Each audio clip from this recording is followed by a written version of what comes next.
Hello, everybody, and welcome to the 103rd edition of the Chronicles of Podcast.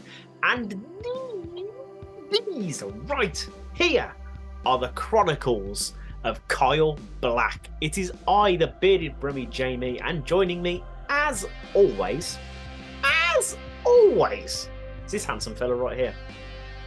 Don't call me handsome, it's a Scotsman, Tom. What's going on, ladies and gentlemen? Welcome to the Chronicles of Podcast. Hit it! Hey there, you're about to enjoy the Chronicles of Tom and Jamie. Hi everyone, I'm Kevin Mann. Hey guys, my name's Annabelle Knight. Hello, this is Becky Baldwin. Hello, I'm Chesney. Hey, what's up everyone? This is Braden from Say We Can Fly. Hi, my name is Kyle Blaqk. I'm the lead singer of a band called Auger, and you are listening to the Chronicles of Podcast. Well, you want to fight about it? Not particularly. I just want to go home. That's okay with you. Guys and girls, the man with possibly the deepest voice I've ever heard in my goddamn life. It's the wonderful Kyle Blaqk.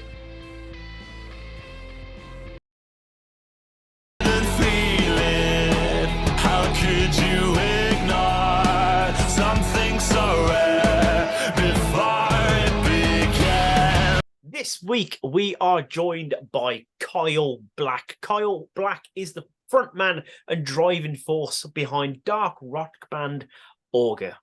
Mixing electro beats with heavy guitars, perfect for fans of bands like VMV Nation, Mesh, and other bands like that.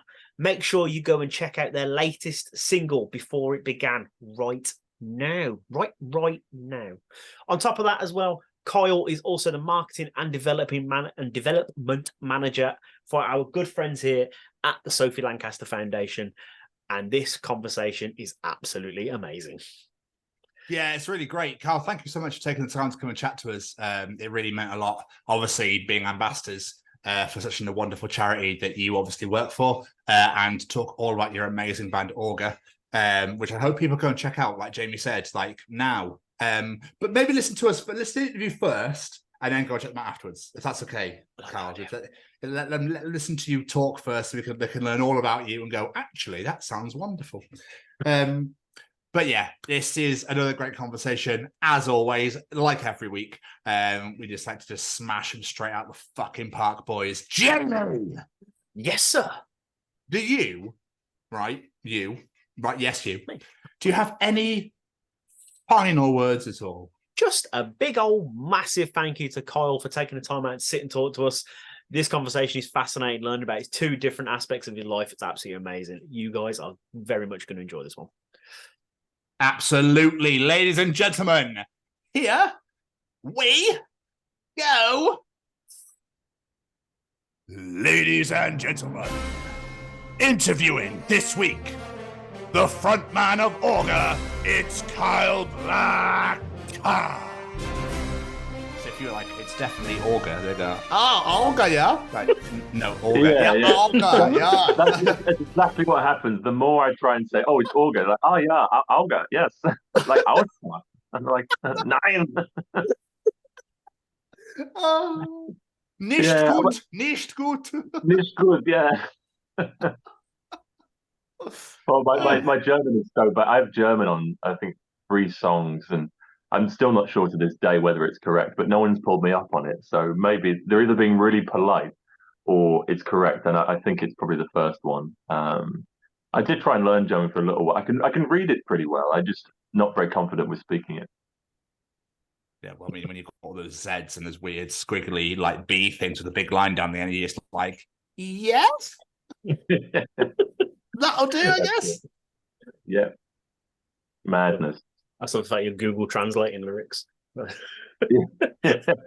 I've done it before. I did it. I Google translated a Rammstein song, and Never Again. And they sing about some pretty bonkers. I mean, it makes sense, but I never really. I just sort of made the noises rather than said the words. So I was like, oh god.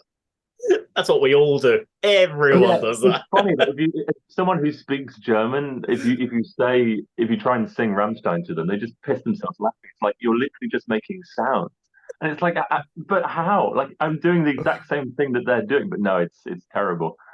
Yeah, I thought I was pretty good at singing along to it. Apparently not. I just love the idea of you making this noise that's going, fire, fry, bang, bang. And it's, Yeah, it's like really obvious. I thought they were the words. Mortar. Mortar. That's it. Yeah, it's you only have to really know one of the words because they tend just to use one in every chorus anyway. So why learn the rest of it? Just the one's fine.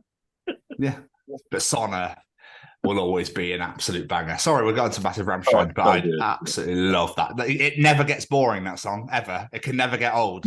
No. And the second it does, you just have to watch the video, and it's like so well put together that it just revives it, doesn't it? I mean, the cinematography in the video is insane anyway, but that's a really cool one. It's so like nostalgic as well, I think, that one. I always find it weird. It took their third album to get hit over here. Like, you listened to the first time, you're like, that's even better than that one, but it got famous. What?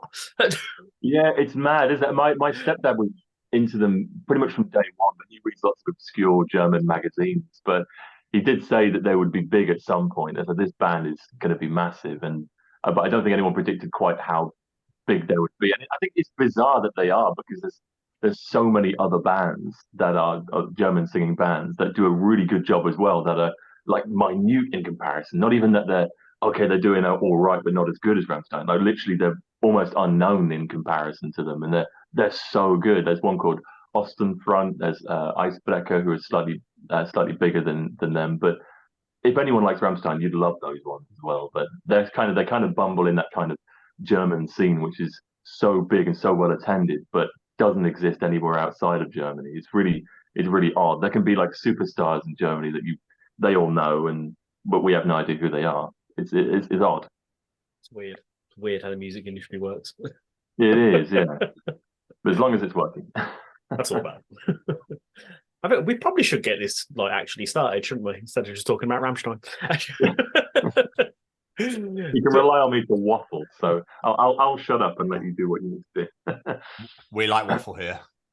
Oh, good. Just not blue. It's not blue. Yeah. Great words. We're all going to Google that now because it's been too long since we've seen it. Oh, I can assure you, I'm not.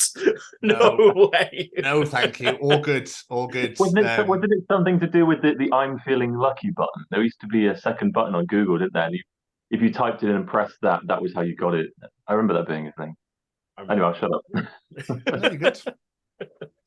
What I'm going to do is I'll just do an introduction, and then we'll bombard the living hell out of your questions, as Tom likes to say. Cool. Sound good? Beautiful. Let me get started then. Ladies and gentlemen, today we bring you another wonderful guest and a man with two stories to tell. Today's guest is a frontman and driving force behind the mighty Auger, but also marketing and development manager for the Sophie Lancaster Foundation. Guys and girls, the man with possibly the deepest voice I've ever heard in my goddamn life. It's the wonderful Kyle Blaqk. Hello. How you doing? I should probably lower it even more just to live up to the expectation you've just given there. But yes, hello. It's one of my favourite memories from 2000 Trees. Was all just sat there going, "Fuck me, your voice is deep." It was like a moment of realization for everyone. I think even I was shocked at one point. Oh yeah, good point. Yeah. And then when I listened to the band, I was like, "Shit, it gets deeper." Why? What? I make it a challenge in each song. Like, how low can we go now? Eventually, I'm going to be singing to the Worms, and they're going to love it. The Ground's going to vibrate, and they're going to have a rave. It's going to be brilliant. Isn't the brown sound in there somewhere as well? Yeah, I think the lower you go. Yeah, the ultimate brown note. That's what I'm trying to achieve. Like, stop the music stuff. I'm just trying to reach this brown note status. But the way we like to kick off all interviews is, and I'm going to ditch this question soon because it's getting on. But how was the last few years been for you with the pandemic and everything? Like, how have the last, especially with the band and stuff, obviously not being able to tour or do anything or go anywhere or say or see anyone. Like, how have your last few years been? It's been strange. I think that's going to be quite a common answer to that because I don't think it was like anything else. So it's sort of a weird experience that everyone was going through, and yet no one had any experience of going through. So unless there's only 600-year-old people hanging around after the plague. But it was very odd. But I think a lot of sort of up-and-coming bands and smaller bands really suffered from it because the people who had the following, they've always got that, and they could just come out the other side. But I think for bands like us, it was kind of difficult to sort of and kind of worrying to think like, where are we going to be after this, when this momentum of, I think we've done 60 shows in seven countries, something like that, up until that point, and then it all kind of stopped, and that was in quite a short period of time. So I tried to keep it going, mainly for my own sanity, by doing live streams, like just acoustic live streams where I'd set up a microphone and a camera and just sort of chat to everyone, and they became a bit of an ongoing thing. And I think they ended up averaging about 4 hours long, just constant play. The longest was 5 hours and 27 minutes of just people were just requesting songs. I was like, "Can you play this?"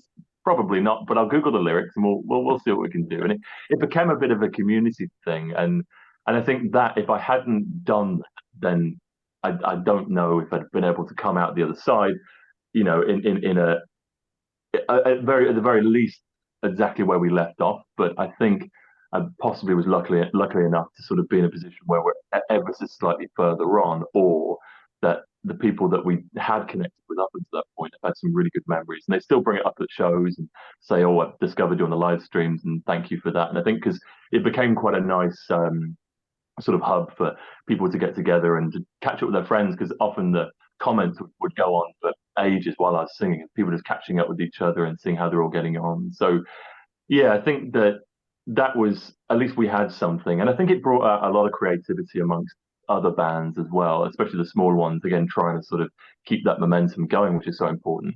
But I think it made all the bands either that pulled through it well. It made all the bands stronger because of it, I think, because it gave them that extra bit of time they might have needed to work on that project or work on that song, or it gave that extra bit of time that was needed to plan that next step, or to sort of make people more resilient to this kind of stuff in the future. That, okay, maybe a gig gets cancelled down the line. Well, they've had an entire year of that, so they're more adept at how to handle that. So I think you can only draw the positives from it, because it was a crappy situation, and you can only do what you can to make it as lucrative as possible. So I think everyone did their best, and unfortunately some bands didn't get through it, but luckily loads of bands did. So I'm glad that it's over, though, because it was a bit of especially with a lot of our shows, we do quite a few overseas in Germany and stuff, and it becomes very difficult when you've got to have proof of vaccination and proof of a COVID test within a certain period of time. And it even got to the point we had to video chat the security staff of us taking the COVID tests, improving that we're doing them in order for them to give us the tick mark. And it was stressful. There's even a time when it was during the lockdown, we somehow ended up in Germany, having not done a COVID test or had vaccinations. So I don't even know how we managed that, but it was just a mad period of time. I think it was just bizarre. That's great. How the hell did you get into the country without even? Did you swim? That's what you did. You swam in, didn't you? It was yeah. Well, I can't swim, so I don't know how far I'd get by doing that. It was. I really don't know. We were in the airport, and we were walking down this long corridor, and there were all these polizei stood, and they were all kind of with their arms folded. They were checking everyone who came through, and we didn't have. It wasn't an essential journey, definitely. I mean, we were playing music. You can argue if that's essential, but it wasn't an essential journey. We had no family there, no vaccinations yet because we weren't old enough, and we didn't have any proof of a test, and we had to hand all these documents in. And I just came up with the most brilliant bullshit I've ever come up with, and it worked somehow. And I think I did it by I handed them something. It was like a bit of paper that said, I don't know what it said that we had approval from someone or something like that, and then a hotel reservation, and I handed that to them, and then just kept talking. So then they were kind of they didn't really know what they're looking at, because they kept talking that, oh yeah, you just go on, and I had to pull that trick like 4 times to get past everyone, because there was obviously the Poland side and the border control, and then there was coming back. It was very stressful, but we made it, and it was a good show as well. I mean, what a weird kink that is, that they want to watch take a COVID test. Do you know what I mean? So the security guys go, yeah, takes a test. Yeah, you go there.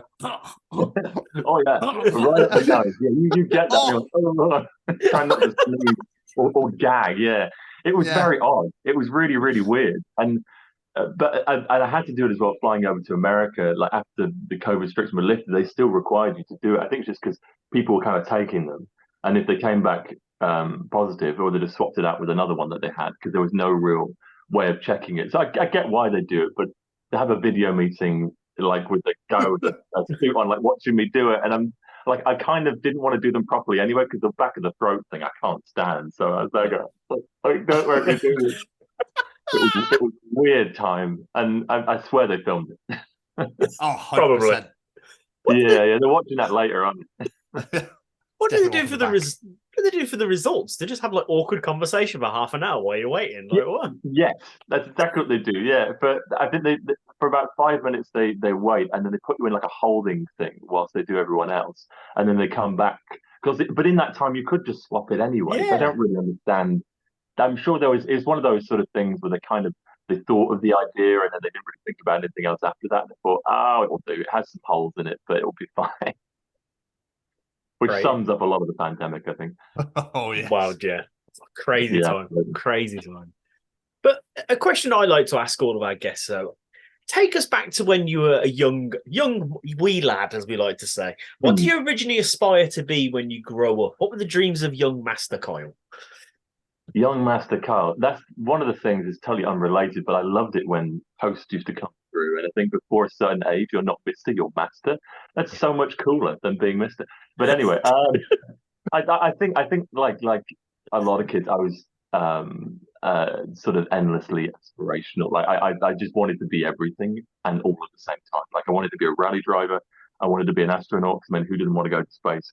I never, but bizarrely, one of the things that was never on there was a singer. That never crossed my mind that was something I wanted to do. I liked making music. I was making music from like 6 or 7 years old on a game called Music 2000, if you remember that thing. Oh, yes. Yeah, what a game. It was just a load of whale noise. Basically, electronic Gojira. It was brilliant. But yeah, so I sort of did that, but it was never like a thing that I wanted to do. I think I bizarrely the thing that I wanted more, and if you know someone's going to call me up and offer me it, I wanted to be a rally driver. I think racing and cars and motorbikes are like a thing that I really like. So I'd still want to be a rally driver now, if I'm being quite honest. I'm sort of like living in denial because I always want to be a footballer, but I realize I'm like older than most of the England team, which is very depressing. So, but in my mind, I can still be a footballer. And when I hit 35 and I'm no longer eligible to be a footballer, I'm going to be very depressed. I could have done that. I'm going to be the old man who's like, well, I could have been a professional, you know. Never give up on your dreams. Never give up. I know, right? That's what I tell myself. We'll see you turn up to one of these music festivals in a rally car one day. Yeah, absolutely. Why not? But to do what you do, not only in the world of music, but in the world of Sophie as well, you obviously need to have a love for music and the world of rock and metal, especially. Where did that love of music come from? It was helped by my mum and my dad performed from before I was born in a goth band called Playful Dawn. And it was all sort of through the 90s, and they were sort of alongside Garbage and bands like that in the magazines and stuff. So it was kind of my dad was a music producer when I was growing up. So like it was just such a thing that music was a part of our lives. So there was a lot of listening to it and a lot of being exposed to all sorts of different bands. And then I sort of personally discovered some bands that I liked based on what my dad had lying around, and then would sort of go to concert sales, buy CDs or vinyl of bands that I thought would be quite interesting, because I'd look at the back and go, oh, I like that song. So I'll buy the whole thing, and it's like a compilation. There might be stuff on it, but then I'd run into my dad's room like half an hour later go, oh my God, have you heard of Kate Bush? She's amazing. And he'd then be like, well, duh, yeah. And then I'd sort of mention Duran Duran, and before you know it, I realized that actually we have a lot of music stuff in common. So yeah, it just became a thing where then my dad and my mum would start recommending music, and then I would start listening to them. And my stepdad bought me this really pivotal moment. I went into the HMV with all my pocket money, and I spent like £27 on this DVD, thinking it was music videos of like bands that I liked, and it turned out to be like more behind the scenes of festivals. And I was so disappointed because I didn't want that. I wanted to watch music videos.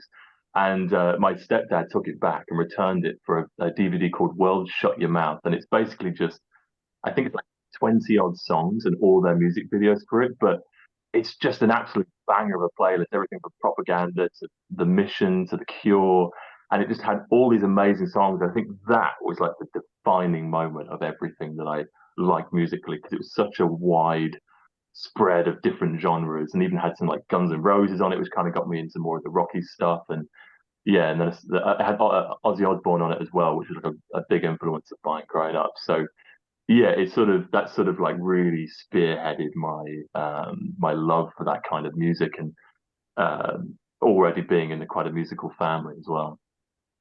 Would they like influences for you then, like the some more moody type, like The Cure, that sort of thing? Is that where the influences come from, or is it someone completely separate? I mean, it's basically everyone and anyone. There was like a phase where it started off weirdly with punk music, and I loved like really sort of hardcore 60s, 70s, early 80s punk. And then that transitioned into Ozzy Osbourne. Then there was a small obsession there. And then I kind of just developed it from there. And then Ozzy Osbourne became The Cure, and then The Cure became The Mission, and The Mission became Mesh, and then Mesh became Rammstein, and then it just sort of it went in so many different directions. Then I discovered all the 80s stuff, and then got obsessed with Marillion. And I found Clutching at Straws album, which is just an absolute masterpiece. So it's sort of that's why, I mean, the music that I do with Auger is so varied. We've had to call it genre fluid because it doesn't fit into any genre, because it's basically whatever I want to write. And my influences are pretty much everything. Like I have a playlist that has like Scooter as track one, and then it has Slow Dive, some shoegaze music, and then it has like, I don't know, Gojira on it, and then it has, you know, Rum DMC. Like it just goes through. So the music just becomes a sort of amalgamation of whatever I've just been listening to, essentially. That's amazing. You were listening to those bands then, and you said Mesh, and like I just had this sudden hit of nostalgia of a song called Little Missile by Mesh, which I was obsessed with in like 2005, right, okay. 2006.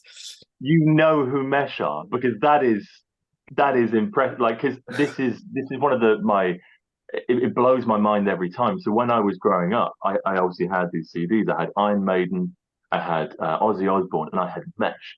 And I had Mesh because my mum is a fan. She supported them a few times early on, and so I had the CD, and I was under the impression that this band Mesh were just as big as Ozzy Osbourne and just as big as Iron Maiden, because I was 7, 8 years old, and they were the CDs that I had. And then I find that actually they're kind of like an underground sort of gothic band, and I'm like, no way. And then no one that I speak to in high school or college knows who they are. And I'm like, but they're so good. Which is just baffling. So to find people who also like Mesh, the chances are like, you know, the goth scene essentially, even though they're not a goth band, but it's quite a small scene. But we got to support them in March 2019, I think, and I've seen them a few times as well, and I just died meeting them. They're super, super nice people. And Richard he always comes to our Bristol shows. He'll be there in October as well for the Bristol show. Then he always pops down and says hello. So yeah, Mesh, brilliant band. It's so good. I can literally just remember that one song, and it's absolutely great. I'm gonna have to go listen to that after I've done this. I haven't heard that in years. Go for it. It's everything that Depeche Mode do well, but like blended with everything that you love from that sort of late 90s dance music, and then this sort of more contemporary edge, and his voice is brilliant. It is. Like, play me a bad song by Mesh, and I'll give you a tenner, because there isn't one, and I don't have a tenner. So when did that fandom go from God, I love this music to I need to play this music, I need to learn how to do this myself? So yeah, it was a weird one. I think my biggest sort of inspiration that got me into actually the writing side of things was my uncle Ed, who played a lot of acoustic guitar and an amazing voice, and I sort of copied him sort of for a while, and then it wasn't until I was 17 that I actually sang in front of anyone and showed anyone a song that I'd written, and I hadn't even sang in my own room. Like, the whole house would have to be empty, the door would have to be closed, and I'd have to be under the covers, and I'd still whisper to myself, like no one had ever heard it. So it was actually quite late on. I was probably 16 that actually, sang in front of people, and then it sort of spiraled into this sort of, oh wait a minute, this is actually really fun, and writing music is easy, or at least getting my ideas down is a really kind of simple process. I just have to, materialize it through a software. So when I started to discover that, it sort of snowballed, and there's an EP out on Spotify that I did when I was most of the songs I wrote when I was 16, and that was sort of my first sort of entry into it. But it was just kind of making it up, and I sort of always said that I would make music that I wanted to listen to because it didn't exist, and that's sort of the philosophy that I've always gone for, because I obviously love all this sort of music and I love all these random genres, and I kind of want to hear what it sounds like when I put all those two together, and I would be the one that sings it.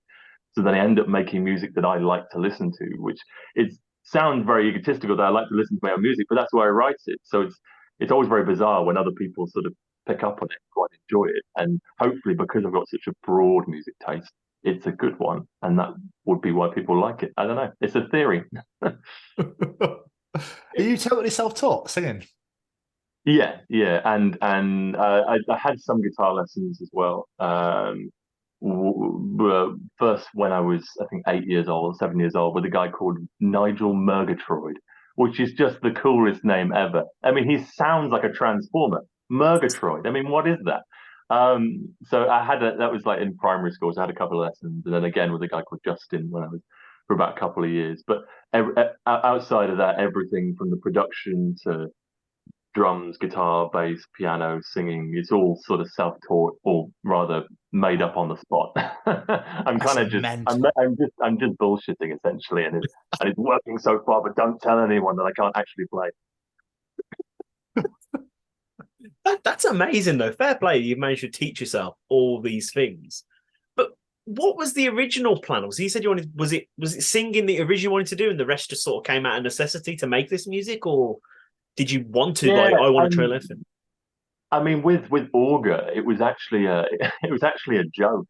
I know, and it's great. It's the best joke I've ever made. And it was basically, I had a guitarist friend of mine called Kieran who founded the band with me.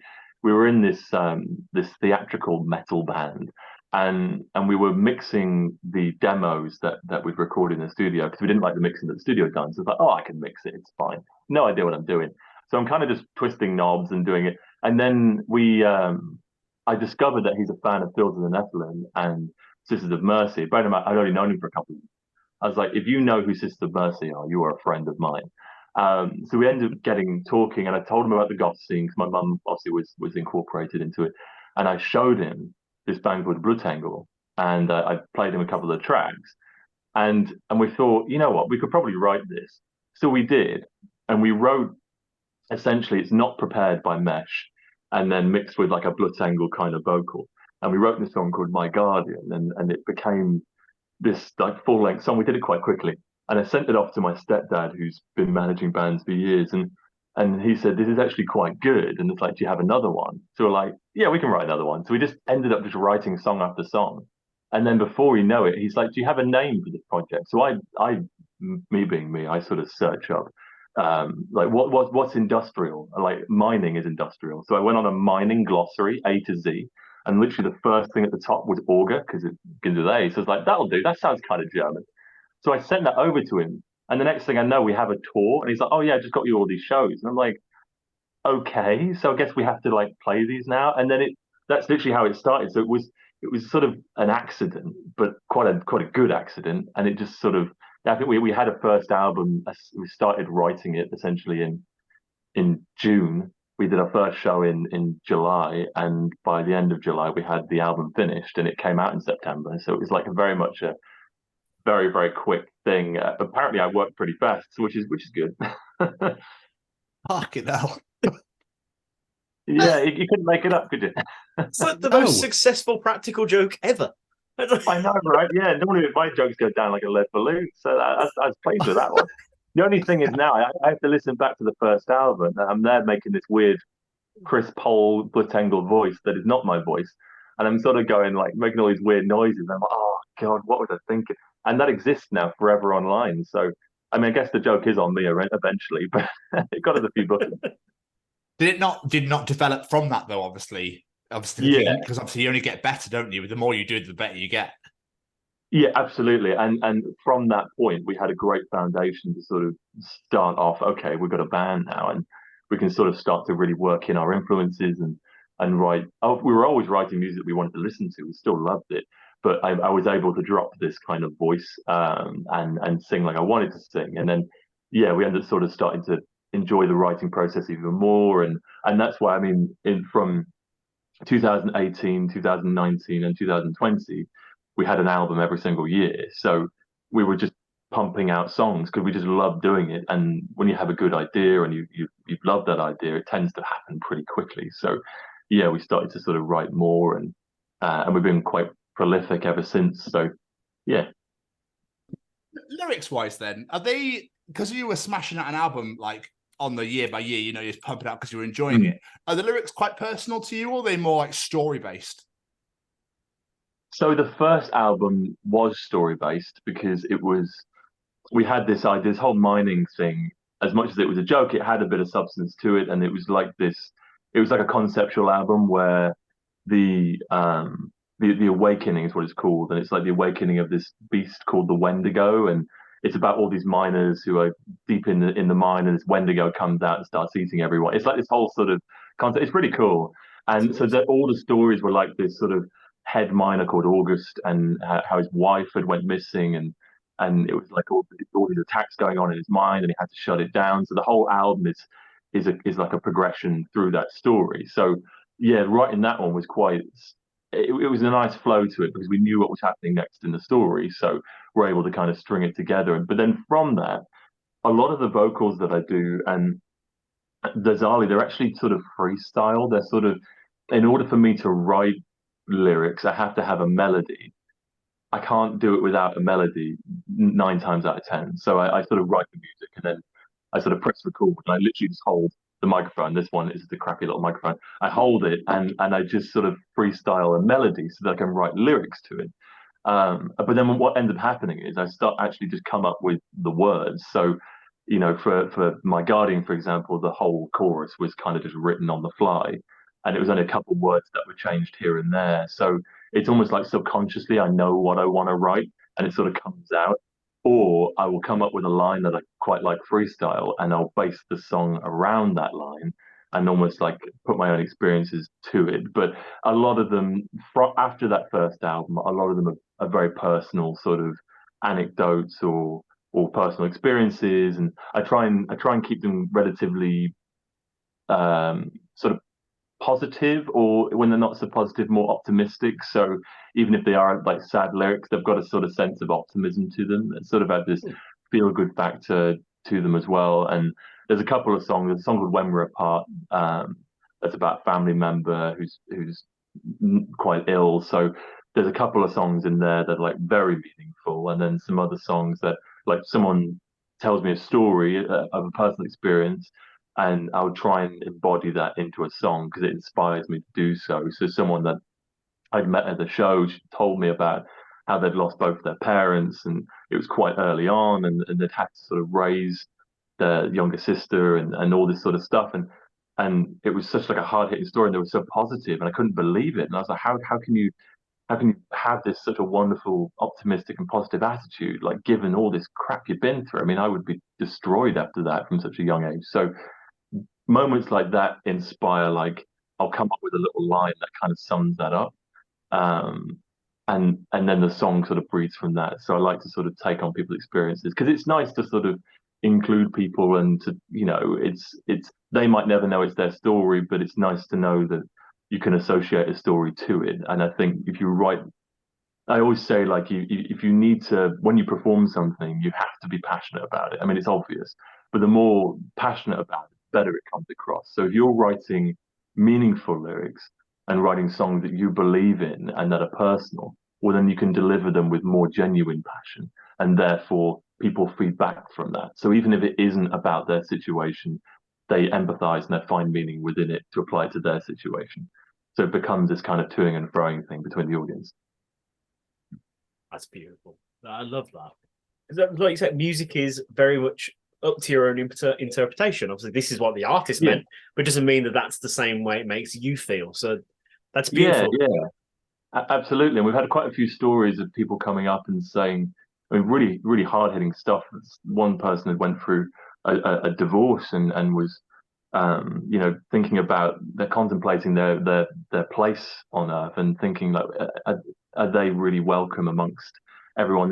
Not to say that they were at the point of being suicidal, but it wasn't far off. And for whatever reason, they discovered our song, and there were lines in it that just spoke to them in that moment, and they've thanked us for that. And it's like you can't ever underestimate or fully appreciate how impactful a song might be, even if you've not written it for that purpose. Just write it true, and people will find their own sort of comfort within it. And the extent of that you can't even measure sometimes. So yeah, I think that helps. Knowing that helps to be more passionate about what is being written, I think. Absolutely. That's beautiful. I love that. But considering you only started in 2017 as practically a practical joke, you've had phenomenal success. Like, released 4 albums, all of them have gone in the Dutch alternative charts, played in over 9 countries. What was it that got you there so fast, especially over in Eastern European? In fact, do you even know what it was that got you out there and known? I mean, I don't. Obviously, I don't know. It's one of those things. Is like I don't know and I do. Like, I'm a firm believer that everything you put into something, you get out of it.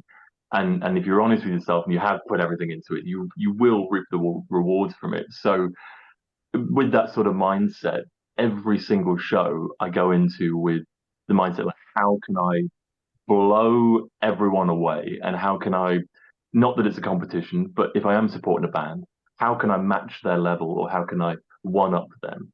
Not to be petty, not to be competitive, just from a self sort of point of view of wanting to be as best as I possibly can be. And if I put everything in, you get like a 30-minute slot sometimes to tell your entire story, and to get people who are there in that moment and will never be there again to be on board with you and to download your music or listen to it or come on board. It's such a short window. So I've always put every single ounce I've had into it. And even at the early stages when I didn't know what I could put into it because I was inexperienced, to the point now where I've learned a lot and I know the sort of key things that need to happen, I still put everything into it. And because of that, I think the energy that we give off is sort of received.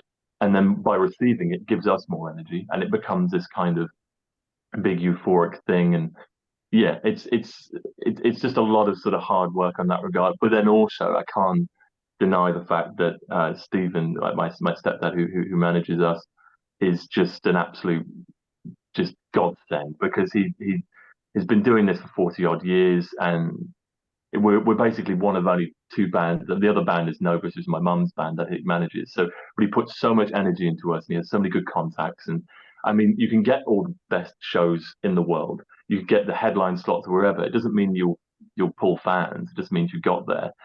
So, almost to like pay him back for getting us those slots, I want to make sure that I do as best job as possible to make sure that that opportunity is shown, that I appreciate the fact that you've given me this opportunity. And I'm going to show that by making sure that they want us back, that they want to book us for the next thing, almost to like pay him back for the effort that he's put into it. So as much as we've been given a lot of great opportunities, I've maximized every single one of them. And if I haven't, I know where I've let the ball drop, and I know where to pick it up for the next time, sort of thing.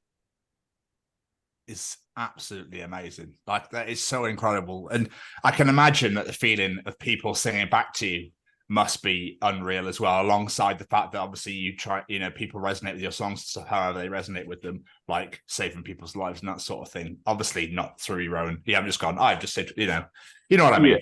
Yeah. I couldn't, my brain was going like 50,000 times a minute, and I was going, and I just followed my words. But to have people sing back at you must be an unbelievable feeling as well. Yeah, it never ceases to shock me when people start to sing back the songs. Like whether it was on our first sort of I mean, I write pretty catchy choruses, and I do my best to write them catchy. So from quite early on, we had a couple of people kind of singing back, and it was just mind blowing. But we're doing like little shows now, and I'm singing the chorus of like Sound of the Machine, and I genuinely can't hear my own voice over the voice of the first sort of four rows, and it's just like, what is this? Like, this is mad. This is absolute madness, and I love that, and I want more of that. Like, I want that on a catastrophic arena stadium scale. Like, I don't. That's brilliant. I love those shows. I just want more of that because it's almost addictive when people sort of sing along to stuff, and you can see how happy it makes them, and see that they're dancing. And people even said that they don't normally dance, and for whatever reason, in a certain song, they kind of did a little bit. And I'll make sure I go down off the stage afterwards and make a point of it. It's like, I saw you dancing, like, good on you for doing it and going out of your comfort zone. It just brings people. It's like a proper community thing, and it's so good. That's it's funny. Before we started this, we were talking about Rammstein and how us as English people singing their lyrics, we're not getting them right. Now, we think we are, but we're not. So I'm wondering if, like, your German fans are singing your lyrics. They think they've got them right, but they're just making noises. Yeah. Well, unfortunately for us, and what makes us feel bad is the fact that they can probably all speak English and German, and we're speaking one language. But no, there is a fan that always comes to our shows, and we've done a show live for the first time, and no one's heard it, and they're kind of moving their lips almost to the words, and it's like, have you heard this before? But they're actually just kind of feeling it, and they're kind of just making the mouth movements, and it's like, it almost throws me off because I'm going to start singing what they're singing. It might just be with the one random word they might know. With the right, yeah. That'd be great. Here, like... That's it. And it's always here. Why is it always here? It's always the lyric. I think because it ends a lot of things, isn't it? It's like the word tonight is always at the end of every chorus. Like tonight. Phenomenal. Is there a Smashing Pumpkins song called that? Tonight? Really? Yeah, tonight. It plays on the video. It's great. It's the Voyage de la Lune by Georges Méliès. It's the history of cinema. It goes through the old French cinema iconography. It's brilliant. Really cool video. I had no idea about it. He looks like Gerard Way. He's the spitting image of Gerard Way in that video. It's weird. Like, you look at that video, and I think it's only in that video because obviously he's very bald and Gerard Way isn't. But they honestly, like, you can't unsee it now I've said that. I can sort of see what you mean. If you think of Corgan's face and you think, I can sort of, in my head, I can sort of picture it. I have to look at it properly, obviously. Check the video out. And someone's even done a side-by-side comparison, I'm pretty sure. So, yeah, it's weird. It's uncanny. That's good. Okay. Before we move on from the stuff with the band, there is something I noticed on your website that I wanted to ask you about. You talking about the latest album, Nighthawks, and you said, like, in so many ways, it's like it's your first album, not your fourth. What did you mean by that? Yeah, it's one of those things where, because we developed so quickly, like, because we did the first three albums so quickly, we're constantly just writing, obviously for the love of it and for the fun of it. And the styles have always been very varied from song to song. But the Nighthawks album was very much, it felt like it was all the components that we'd loved from all the different albums blended into what's finally sort of categorized as like the Auger sound, whatever that is. It just felt really consistent, and it felt like almost that the other three were kind of like demos and experiments that just so happened to be albums that came out quickly. And this was like the final product of those. And yes, there are some things. It's not quite as dancey as the previous one, or not quite as heavy as the second album, but it just draws upon all the right influences. And I just think it's a real solid album. And it's a real labor of love as well. Like, making that was just like, I really sort of took my time with it, and everything from the album itself with the music to the artwork as well. So inside the CD is like a 12-page booklet, and each of the songs are represented with a piece of art. So there's a piece of artwork that someone's done based on the song title along with the lyrics. So, and it's all this kind of virtual gallery, again, to sort of make this sort of American art theme that the album encompasses to make it like a real unit. It's almost like the final product. That's kind of what it felt. It was like the most complete sort of package of an album, and then having tracks like Oxygen on it that have done very well, and other tracks like Forever Mine and stuff that really sort of defined our sound. Yeah, it was a real transitional step to do that, and it's a personally, but my favorite album that we've done. And then you had a track with Chris Helms from Land of the Lost as well. Called Hold On. Yeah, obviously, and seeing absolutely. him on Eurovision must have been mental. So It was very odd. Yeah, we toured with them in 2018 in the UK. We did 5 dates with them, and then we ended up doing a show in Malta with them, and then I think another one in Germany with them. So we sort of crossed paths quite a few times, and yeah, I reached out with a song that was very different to what we normally do. It was very Lacuna Coil, a little bit heavier than our normal stuff, and yeah, he took it on board and actually did more than I thought. I thought he was going to sing it, but actually he kind of changed the chorus around to sort of make it sound more like a duet, and he gave me some suggestions of what to do, and it's really nice about it. But it's very odd to think that that song was there, and there he is, in front of 200 million people being streamed on Eurovision. It was a bit odd, but obviously great, and I think it really put them on the map. And helped put the scene on the map a little bit more as well. I say these bands in Europe sell bigger like arenas and venues than bands do with 4 times the followers in this country. Like someone with a million monthly listeners and God knows how many followers could sell out like an club academy venue, maybe 200-300 people. And yet there's bands over there with like a tenth of that, less than that, in Germany that are selling out 1,500, 2,000 capacity, like mini sort of arenas and stuff. And it's crazy because it all exists and they're all actually there to be seen, but it exists in this kind of underground sort of gothic-y scene. And so that kind of exposure to Eurovision, I think, is help trickle down a little bit into some of the larger artists and help sort of bring their profile up a little bit, which is all really good because it is a small scene. So it's the more people it can get, the better, I think.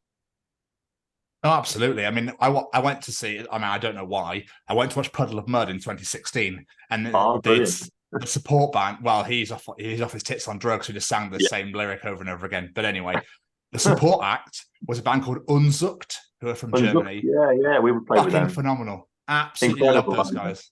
Yeah, and they are super super nice people. I bumped into them. We played with Lord of the Lost. We did it was Lord of the Lost and then ourselves in the garage in London, and they were just super super friendly people. But yeah, amazing stuff, and stuff that that so many people would enjoy, but somehow because it exists in this little bracket, no one's kind of heard of it outside the scene, and it's crazy to think that because people would love them. People would actually love them over here. Yet we've played with bands like that who have come over here that are playing really, really well, headlining festivals. They come over here and it's been like 30 tickets to the Camden Underworld. They've really, really struggled.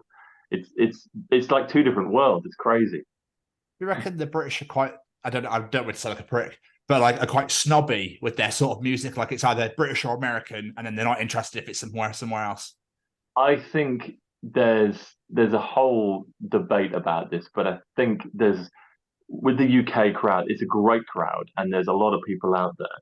But it's very much they stick to bands that they know, or there's a sense of it has to be an occasion to see something. So it has to be a band that's supporting a much bigger band, and they just have to be there for that. Because of this sort of need for an occasion, they're less susceptible to just going out and seeing music. Whereas in Europe, you have people just going to shows for the hell of it, just to discover new music. And it doesn't matter how big or small you are, they're there from the very, very start of the show, and they're watching every single band, and they're getting the merch. They're really investing into them. So it's not to say that one's better than the other. It's just two entirely different sort of markets and different types of people, I think. And they're so open for it in Europe. They really, really are. And it's great. I mean, when you've got the UK crowd behind you, they're very loyal and they'll stick with you for every show you do. But the European crowd definitely give a lot smaller bands a much bigger chance by showing up for them, even if they are playing at 4 o'clock when the venue's just open. They'll be down there at the front watching them, and they'll buy the t-shirts, and they'll want to meet the band and stuff and want everything signed. So they like to get involved from a very early stage, which is really great, especially for bands starting out. Yeah, you worded that beautifully because I butchered that at the beginning. So thank you for saving me there. That's all right. It's all about being diplomatic, because I don't want to say that, you know, one crowd's better than the other, because it's all very different. But yeah, there's certainly things to enjoy about both audiences. It's funny you say that, because we had a similar story when we were interviewing bands at 2000 Trees. The name of the bands escaped me for some reason, but we were talking to them and they were saying they play in Germany, and they've had fans come up to them and say, I didn't really like your music, but I like that you tried, so I brought you a t-shirt. Yeah, yeah, absolutely. They will, and they like physical stuff. They like to hold something from the band and to support, and they will follow. Like, we have some fans that, of course, like follow us around, but we know that those fans also follow some bands around that have like hardly, like, they're one of their only fans. So there's only like maybe sort of 20, 30 people that go to their biggest show. But these people that we know will follow them all around the country. We'll drive hundreds of miles to see them.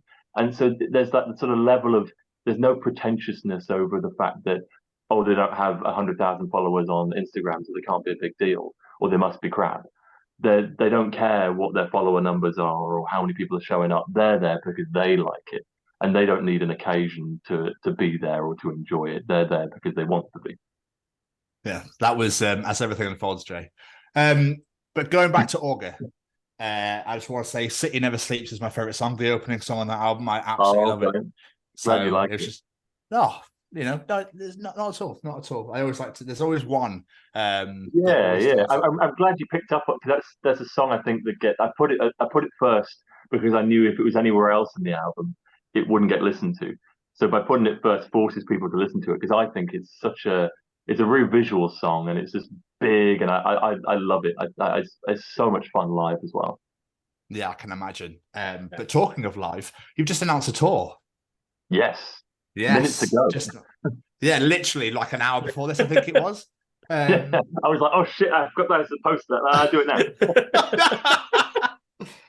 It's called Before It Began, but the dates are nuts, because it's not like England, Scotland, then Germany, Sweden. It's like bit of England, a little bit of Sweden mixed in. There's Germany at the top, then there's England again, then it's Scotland, then it's England again, then it's Germany again. You're like, well, hang on, that's a lot of flying. I mean, I'm not like shitting on it or anything, but like dates wise, isn't that a bit to have to fly to come back to go back again? Is that a bit frustrating, or is it that's just how the cookie crumbles because that's when the venue was available? It's at the end of the day, it's only like an hour-long flight, or it's only like it's not a huge, like going to Hamburg, it's possibly like an hour and a half, 2 hours. Airports, it's not like a huge part of the day. It does just around. There's a lot of that is down to festivals. So the Sweden is a festival that we're headlining. Yeah. So that's sort of falling in between the dates. So there is a little bit of toing and froing there.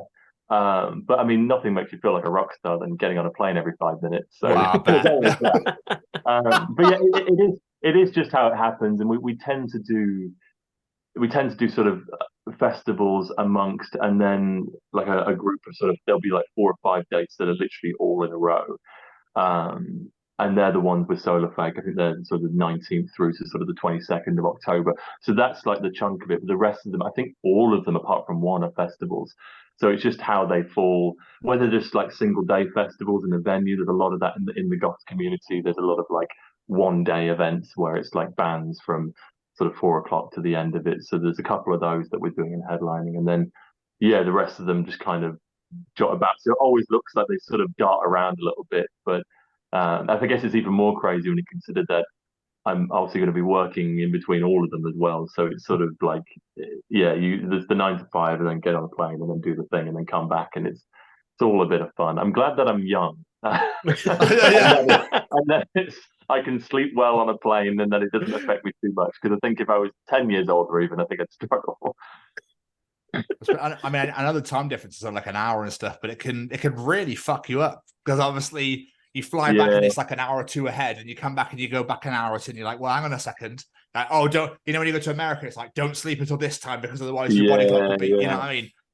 So But luckily, that isn't so bad when it's Europe. It is only just a couple of hours here. I think the one recent mistake that I made. I mean, it was fun because it was a road trip, but I drove from Blackpool to Leipzig, which is so far. Like, it's so far. Like, it's just to get to Folkestone, it's 7 hours, but then to get all the way through France, through Belgium, through the Netherlands, and all the way through Germany to the other side, and then on the we did it in two trips because we rehearsed in Eindhoven and stayed overnight in Essen in Germany. So we cut that down. But on the way back to the day after the show in the morning, I set off at 9 and I got back on English soil at 9 p.m.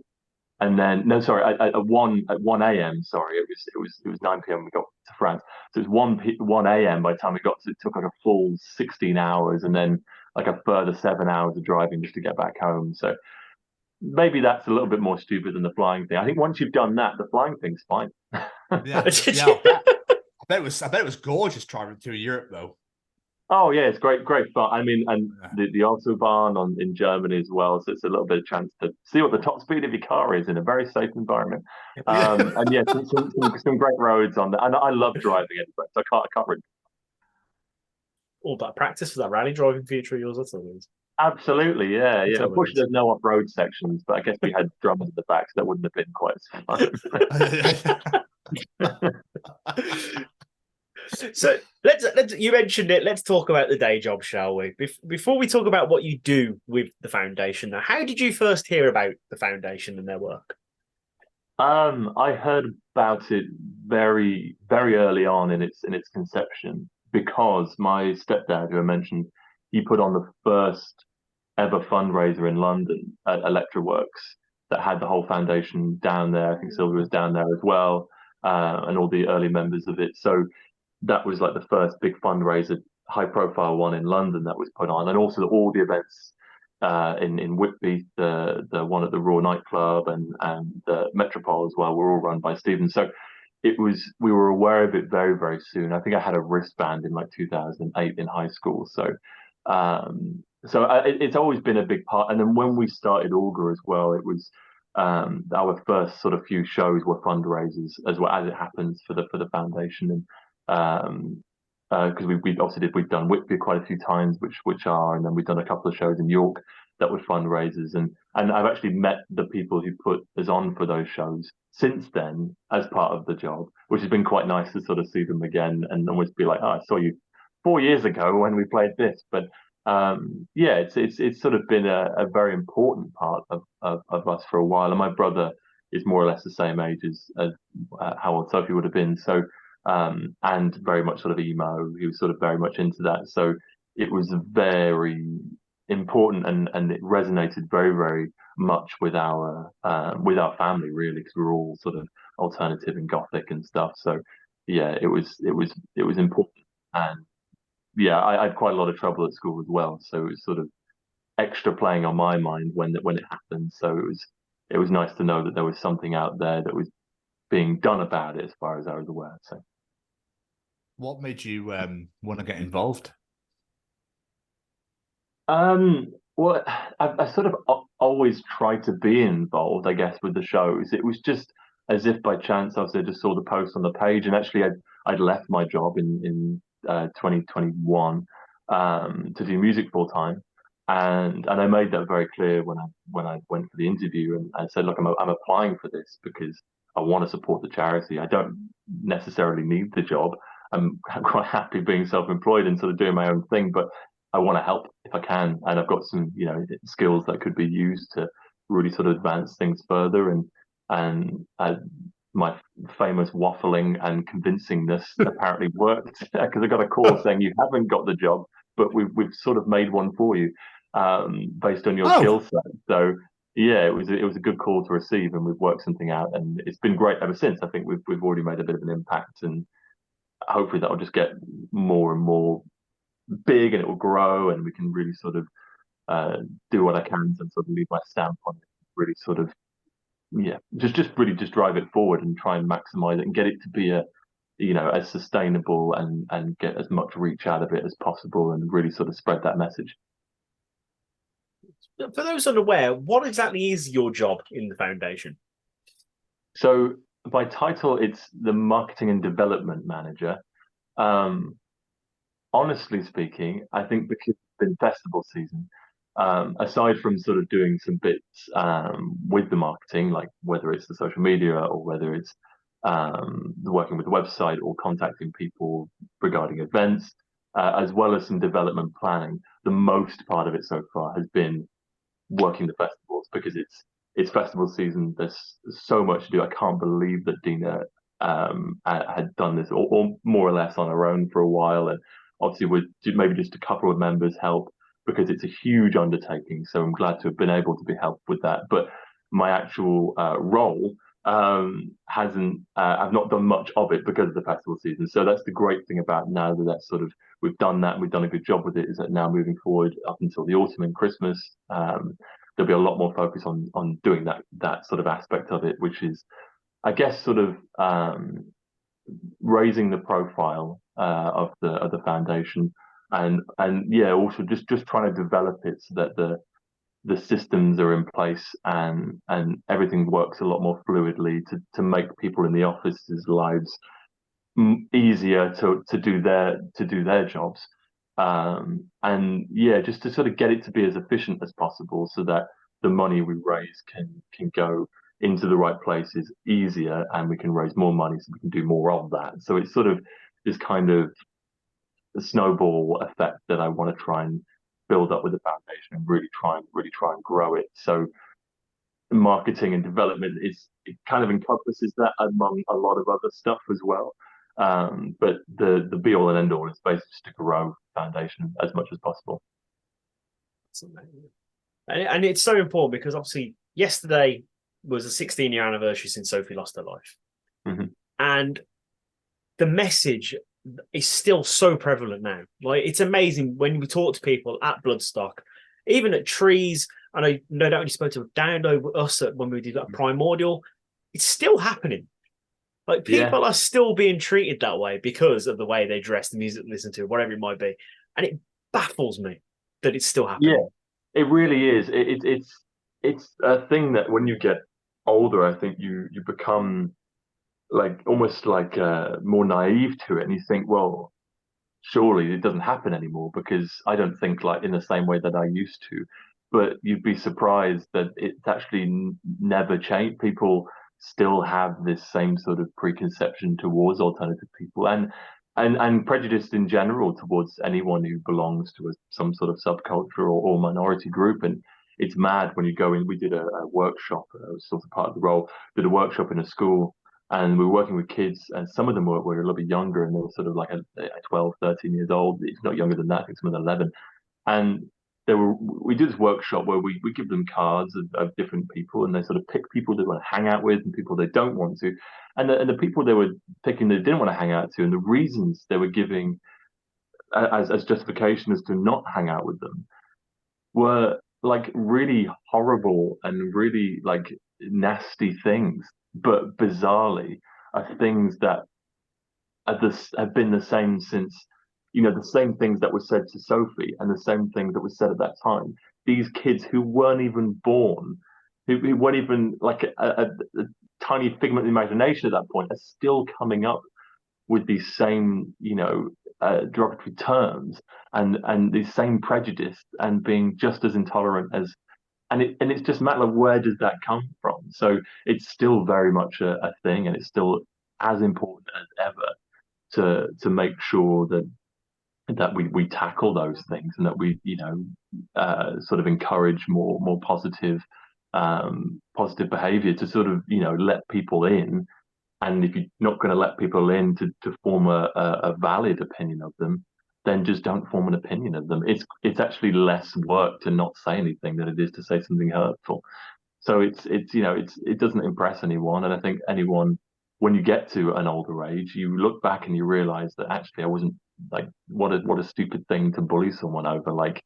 I think everyone is just as different as the next person. Like, why isolate that person? You know, it is baffling, but that's obviously that's the reason why we do what we do, and that's why we want to stop that as much as possible and to raise awareness that it is still very much a problem. Oh yes, and then it doesn't help when people go on loose women and start taking the piss out of like Goth Baby, for example, and start, you know, people that have got a platform then start in a way like sort of backhandedly joining in with, you know, with dismissing people and oh, it's just a phase, and why would you do that to your kid, and that's disgusting, devil worship and all that crap that we're so sick of hearing now. We're probably not the nicest community ever. Like, we're probably the loveliest people you would ever hang out with and speak to. But do you know what I mean? It's crazy to me. I don't get it. Like, I didn't when I was younger. When I used to love Static X when I was growing up. Oh yeah, loved Wayne Static. So I had the spiky hair. I had my hair up, and I had it, and I always had it that way. People were like, oh, you know, get your fucking haircut. Like, but why should I do that? Why don't you get your haircut then? Like, I don't understand. Like, just because you like Dre and Eminem, does that mean that you have to cut? Do I have to tell you to cut your hair too? Like, I don't understand. I don't get it. Yeah. And then the baffling thing is that the chances are that you probably also like Dre and Eminem as much as they did. And, and I bet if they knew that, then perhaps they'd think differently. It's so bizarre. I think it comes from. I guess it comes from your peers, and maybe it's a bit of peer pressure to come with a funny joke, but genuinely, and I don't know if it's right to say this, I think it comes from a genuine lack of intelligence. I think it's not an intelligent thing to do to insult someone, or to generalize something like so. Like, for example, I came back from a music video shoot, and I had my neck was all painted black, and I had all makeup on and stuff. And this guy walked past. I was in my car, and he pointed. He's like, "Oh, that's the guy from the fucking Slipknot."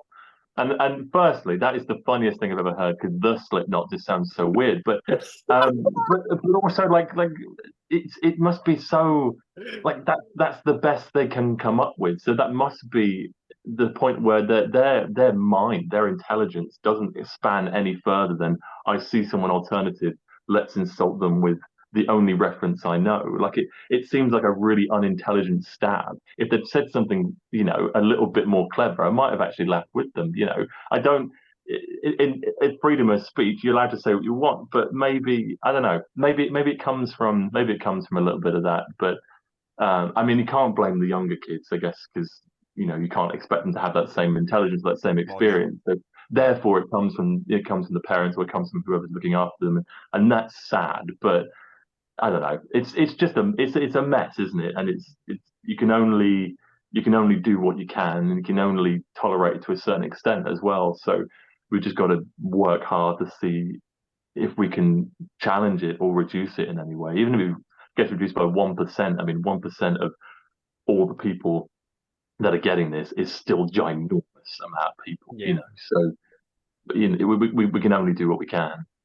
No, absolutely. And you mentioned the Slipknot there, which funny reminded me of a moment when I was in Birmingham this is years ago, and I was walking with an ex of mine back from a club a night out, and this guy turned around, looked, and he went, "God, your other half looks like looks like he loves Slipknot." And I went, "It's because I do."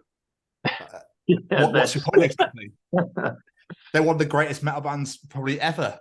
And what's your point exactly? He went, "Yeah, well, you know, well, you want to fight about it?" I'm like, "Not particularly. I just want to go home. That's okay with you."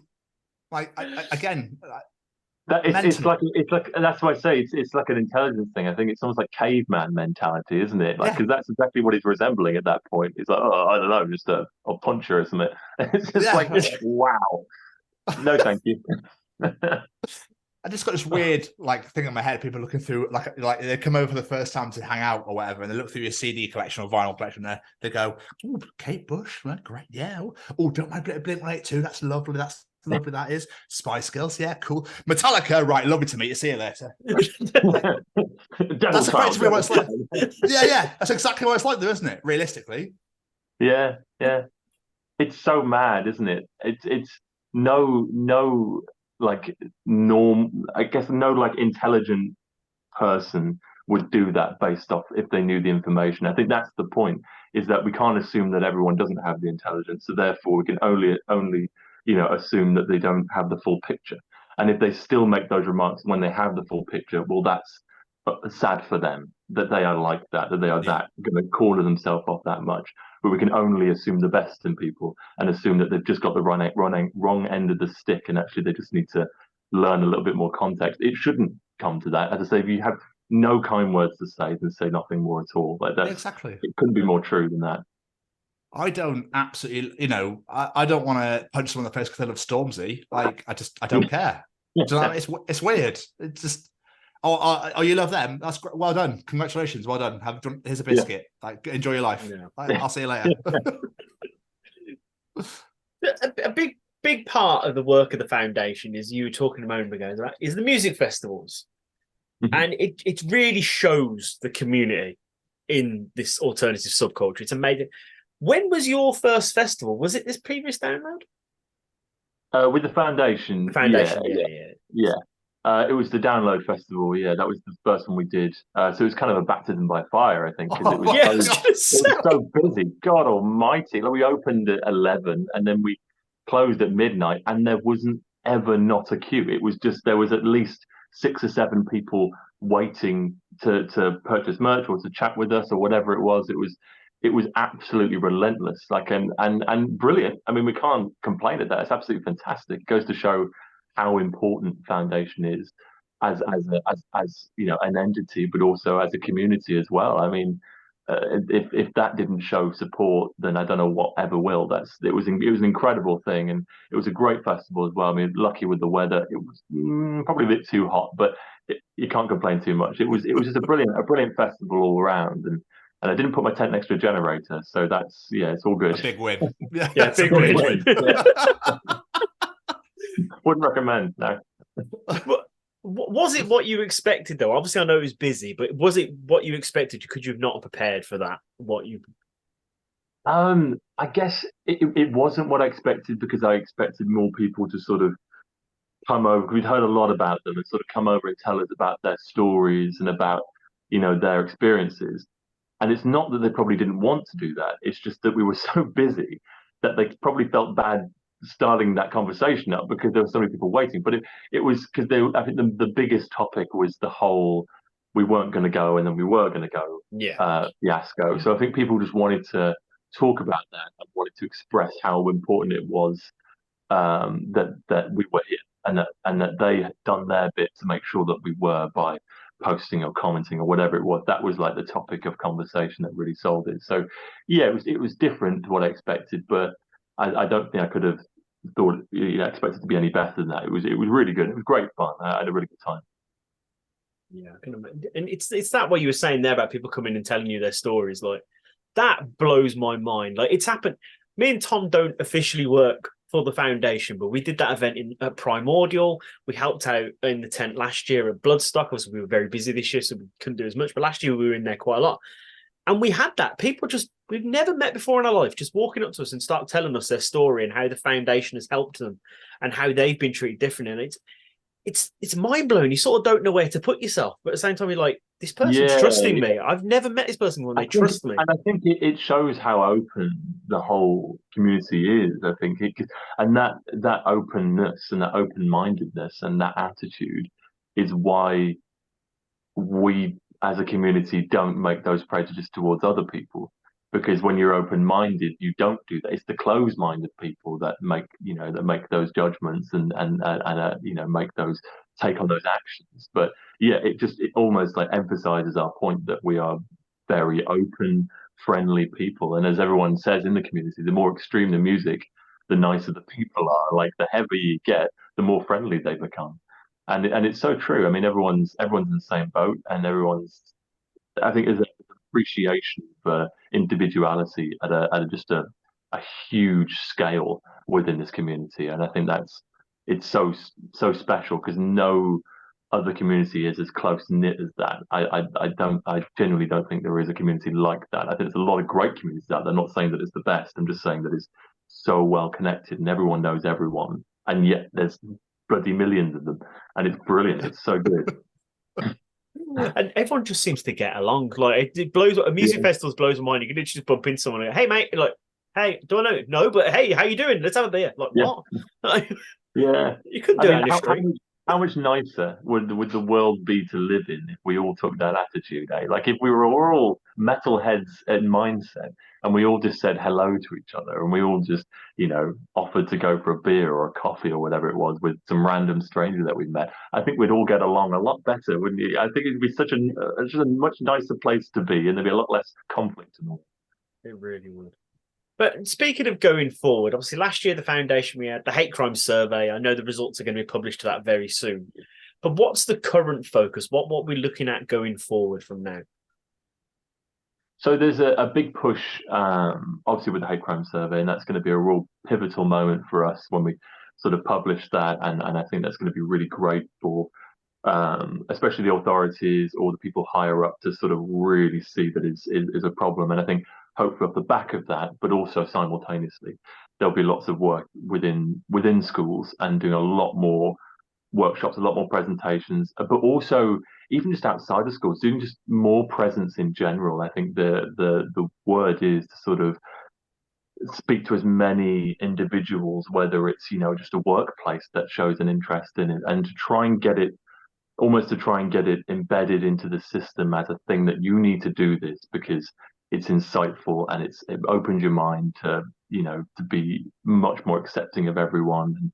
And if we can stress that importance to the people higher up, then we stand more of a chance of being able to get into places in order to deliver the presentations and deliver the workshops or whatever it may be, to then change those mindsets in the hope that this sort of one of the long-term goals to get even just to get subcultures listed as a category as a real hate crime, because I mean that is something that Sylvia was told that you can basically only do that at grassroots level. You have to build that up in order to change that law. So we're going to do that, and that's going to be our focus, and that we're confident that we can do that. The community showed its hand and showed how much it has our back with Download. And I know that's one festival, but it is 110,000 people all behind us, showing how important it is that this idea, whether it's a Sophie or whatever it is, but even just at an idea level of that you should be tolerant of people, is represented. And I think just the importance of that, the fact that we have this charity, the fact that it is based off a real thing that happened and very much a real ongoing thing, I think just if anything helps our cause. It's beautiful. So, is there anything on a personal level that you'd like to achieve in your work with the foundation? You're saying when you came on, you had ideas and stuff like that. Is there anything that you've got that goal in mind? Like, I want to get it done. I want to get it done. Yeah, I mean, there's quite a lot of things, and I'll be laughed at in the office for saying the word website, but it drives me mad. I'm part of what I do, and I do this outside of the foundation as well. I've done it for years. Is I build websites. And I'm very nerdy. I love it. I don't do it for money. I just genuinely like making websites. It's a weird hobby to have. But I want to get that sorted. It's the first sort of port of call for people to discover us and to learn about the foundation. So I want to make sure that it is, it has everything on there that it needs. But also I want to make sure that anyone coming to the foundation who needs help or advice or whatever it is can find that on the website, can go on to the website and get free resources or something, form of advice, or just post it, whatever it is, whether it's spreading awareness, whether it's personal help at a personal level. I want to make sure that there's some sort of hub or package available that they can access to help them with that, because I think that's really important. It should be accessible and it should be available to everyone if they need it, whether they're in this community or not, whether it's just bullying in general. Some key advice on there would be really important. So that's sort of my main project. I want to get that sorted, and I want to make sure that's as best as it can possibly be, and then working in from that, developing that over time, and also making a big deal about all the people that raise money for us. I mean, there's up and down the country, all around the world, people running little events, music, running a mile or however long it is.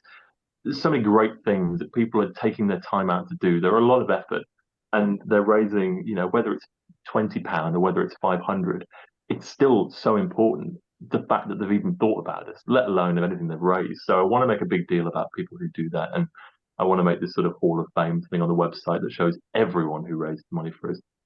It might be a ball ache to load on the screen and it might take forever, but I want to make sure that everyone is represented and I have to do some clever building in order to get all the cash on there. But I just want to make sure that, you know, if they've gone through that effort, that they are recognized for it, and there's no hierarchy of, okay, this person raised £1,000 as opposed to this person raised 50. I don't care. They've both done everything they can to raise as much money as possible. Someone got luckier than the next person, doesn't matter. I want to make sure everyone's equally represented on this big Hall of Fame list, and hopefully that should inspire more people to do it, but also to thank people for doing it for so long without a system like that exists that actually thanks them. Because at the moment we do our best and the emails come through and sometimes they get a little bit lost and they take a little bit longer to get back to, and we try and do certificates and we do what we can, but it is very much a process that there's no like actual way of doing it. So this will be a way to make sure that everyone gets that recognition that they deserve for being so selfless. That's amazing. And it will. And I know it sounds weird, but it's, as a human race, we are very much a reward things like, oh, if I do that for you, I'll get a mention on the website. Oh, I'm going to do more. I liked that. Yeah, absolutely. Give me a treat. Give me a biscuit. I raise money, goddammit. No, but it is a thing, and it's like, I mean, really, I'm just plugging my phone in. A selfless act shouldn't, if it's truly selfless, shouldn't need any sort of affirmation that it's been done. You do it because you want to do it. But that being said, there are people out there that film themselves giving money to homeless people, and it's like, oh, you're doing it for the views. It's like, maybe, but they're still giving money, which is probably more than you've done, and that's made a huge difference to them. Maybe they did it in the wrong interest and they tried to capitalize on it, but the deed is still good and it's still pure and it's still helped them out a lot. So yeah, I think there's no shame in that. I think we should really just make a big deal about everyone who does it, because if we do that, then everyone's on the same page and no one gets more or less recognition than the next person. Everyone gets acknowledged. So it's like, it's, you know, we create a system that's equal and therefore everyone is, if that makes sense. No, makes perfect sense. And like, as a member of this community myself, I have to like tip my hat and say a massive thank you to you and all the work you've done while you've been there, and the foundation in general, because it means an absolute world to us. We fly that flag every single week. We have a video playing every single episode. You know, it means the absolute world. I can still remember where I was when I heard Sophie's story, and it is so relevant today, as it was then. Well, of course, we thank you as well for doing it. Want to be on the Hall of Fame? It is people. It is people, obviously, like yourself. You're ambassadors, but you know, you would do this if you weren't. That's not the point. It's you do it because you care about it and you want to use your platform to create more awareness for the foundation, and that's wonderful. I mean, we don't ask you to do that. That's something that you do. So we obviously very much appreciate that. And you know, the more people doing that, the better. Everyone should be singing about stuff that they believe in, whether it, you know, benefits or doesn't benefit, you know, whether it affects your metrics negatively if you do it. The fact that you do it is important, and it shouldn't matter. And I think, yeah, if we can create that equal system, then everything is equal. And it's all down to the work of that wonderful woman. And my heart, Sylvia will always have my heart. What an incredible woman. And it's all down to her. Absolutely amazing. And I did get to meet her. I was very, very fortunate for that. And yeah, it was great to chat to her. And I couldn't believe who I was talking to when I first spoke to her. I was like, actually, Sophie's mum. Like, I heard all this great stuff about it, all the stuff you've done, and just very humble and just obviously so driven towards the goal that she had, and like a train that couldn't be stopped, almost. Like, she just carried on going, and we owe it to her and to all the work that she's done, and to Sophie, to keep that going and to keep moving forward with it. Absolutely. Before we let you go, sir, there's a question I like to ask all musicians on this show as we start wrapping up. If people are listening to this and they're like, Kyle Blaqk, I like this guy. I like the cut of his jib. I'm gonna go give his band. I'm gonna go check them out, see what they're like. What's 2 or 3 songs you might recommend from your back catalogue for them? Okay, right. So it's Auger or Auger, however you want to pronounce it. I'm sure it'll be written down somewhere, but it's Auger. Because if I just say that, no one will know how to spell it. But really, so we have a new single coming out on the 1st of September. That's called Before It Began. That is, it's energetic, it's feel good, it's rocky. There's a little bit of synth elements in there as well. It's a nice little blend, and it's kind of uplifting, and that's for anyone sort of fans of like maybe like Jimmy Eat World, or I guess sort of maybe a little bit of Depeche Mode as well, or even a band like Always and stuff.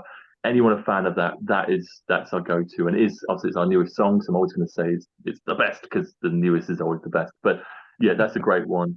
The gateway drug, as I like to call it, into Auger is Oxygen, which will be the top song on Spotify, and that's just it's relatively easy listening. It's meaningful. It's heartfelt. It's got a dancey element to it.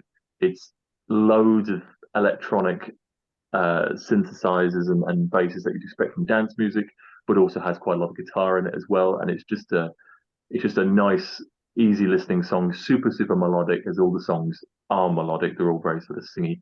So that's another good one. And then for any of the heavier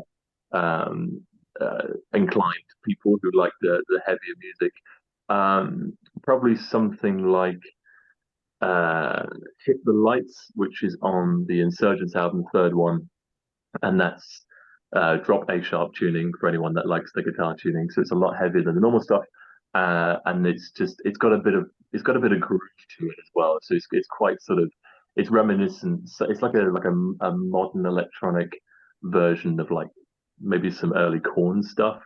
But like with a much more singy vocal. Like I can't do the whole shouty, screamy thing. I'd love to be able to, but I genuinely can't. So full credit to any metal musicians who can do that. That is a skill. I'd end up throwing up after 3 words. But yeah, so that's one to listen to. I've tried. I have a voice recording on my phone, and it's called Learning to Metal Scream, and it's just me saying the words "I want to die" over and over again, but trying to do it in like a "I want to die" sort of thing. And I feel so sorry for my neighbours because that was really loud, and it went on for about an hour, and I got no closer to my final result, so I just gave up at that point. But personally, self-recommended, I'm going to say Holding On, the song we discussed earlier, and Insurgents. Okay. Yeah, love big it. Energy. I literally, I wasn't going to say this, but I'm going to say it. Okay, I'll sound slightly fanboyish. I was getting ready for this interview earlier. I was like, let's listen to a few songs, get in the mood. I literally press play and I didn't turn it off. I was like, I think this might be one of my new favorite bands. These are fucking incredible. I was like, these are phenomenal. I was like, yes. Well, thank you very much. I'm glad that you liked them. Yeah, very much so. So yeah, keep up the great work, my friend. Mr. Stevens, any more questions for our wonderful guest? Yeah, I do. I have one thing I just want to say, and then I got a question for you, which is you're off to Spain next year for the first time ever. Yes. Excited? Yeah. I'm excited for the weather. I mean, but I've got to get that out there. Everyone's thinking it. But yeah, it's in Madrid, which is just such a cool city. I always wanted to go, and we're playing alongside some amazing bands. One of them's a band called Propaganda, who are one of my all-time favorite bands in the 80s. I think Ex-Propaganda is like a reformed version of Claudia. But yeah, brilliant stuff. So super looking forward to that one. And it will be good because it will be first show in Spain, and the drummer who I've got on board, Marcus, is relatively new. So it's another chance to sort of hit another country with a full Auger sound, like a full throttle kind of live drums, live guitars, all that kind of stuff. So it's a really good first impression. We've got a really good opportunity there to really raise the roof. So we will be doing just that. Yeah, I look forward to hearing all about it, and I hope you absolutely fucking smash it at there. And you're coming up obviously coming up soon. But the last thing I do want to ask you is, did you ever think when you first started this, even though it came as a practical joke, did you ever think this is the way you would be today with Auger? I mean, No, I obviously I wanted it to be, but I'm realistic in thinking that at the start I was like, well, how far can it get? And I think it's only when it started to get traction that I thought, no, actually, this could be something. And I think from pretty early on, from the reaction we got from our first ever show, that reaction has been the same, and I've wanted to make sure that's the same so badly, and that's why I put all the effort in to really just, however you expect us to be, I want to exceed that expectation constantly. So I'm well aware it sounds big-headed, but I want to be as big as possible, and I want to do these things and I will get there, and I truly believe that the music will take us there, and the hard work will take us there eventually to these. I always said I want to sell out the O2, and I mark my words, I will do it. So look out for that coming 2025. But yeah, it's just a lot of hard work, and I'm so passionate about it that I want it to be successful, and I can't see why it wouldn't be. I mean, it's music that I love. I'm super passionate about it, and I put every ounce of effort. And if that isn't good enough, then I've done all that I can. So I'm just going to keep going with that, and the Auger train keeps moving, and it moves regardless of what's in the way. And if you fall off it, well, you've got to try and catch up because it just keeps going. And that's the analogy that I use for whatever reason. That's amazing. The Auger train. That It sounds cool. amazing. The Venga boys have a bus. The Auger boys have a train. Mow that fucking bus down. I know, right? Yeah. The Auger It's train is coming. it's like the train in Grand Theft Auto San Andreas. It literally can't move. Like you can't derail it. It just goes through everything. Just no clips through mountains and through cars. Blows up everything it touches. What a reference! What a reference! Kyle, before we let you get out of here, any plugs, social medias, websites, whatever it may be, you want people to check out? Yeah, well, check us out on social media. You can follow us. Facebook is at Auger Official. So is Twitter. Instagram is at auger.band. Someone beat us to it. We have a website. It's auger.band. Don't put the www because it doesn't work for whatever reason. And yeah, we're on Spotify and Apple Music and stuff. And if you give us a listen, I am sure you'll find something among the 60 odd songs that you will like, because there's so many different genres. And if you did like it, brilliant. And if you don't, well, at least you tried. And I got a stream, so that's 0.0007 pence in my pocket. But aside from that, just if you've got this far into it, thanks for listening. Wonderful. Kyle, thank you so much, my friend. It means the absolute world to taking time out to talk to us. No problem at all. Thanks very much for having me. It's been absolutely incredible. It's always a pleasure. Obviously, we've been fortunate enough to actually spend time with you as well at the music festivals and whatnot. And we really appreciate your time coming on here, because obviously we've been here for a while, but it's great. Absolutely love it. So thank you so much. Well, thank you very much. And likewise, it's been great. I'm sure we'll cross paths pretty soon anyway at the next jaunt, the next event that we And I'm trying to get sick this time. Yeah. Camp some a bit more responsible this time. Yeah, absolutely. Yeah. Camp responsibly. Never mind the drinking. It's just a camp responsibly. Bloody hell. That was an oversight. I actually took a picture of it as well, saying this won't end well. And with the picture of my tent next to the generator, I bloody doomed it. You jinxed yourself. That's what you did right there. Yeah. I'm like my own best joke.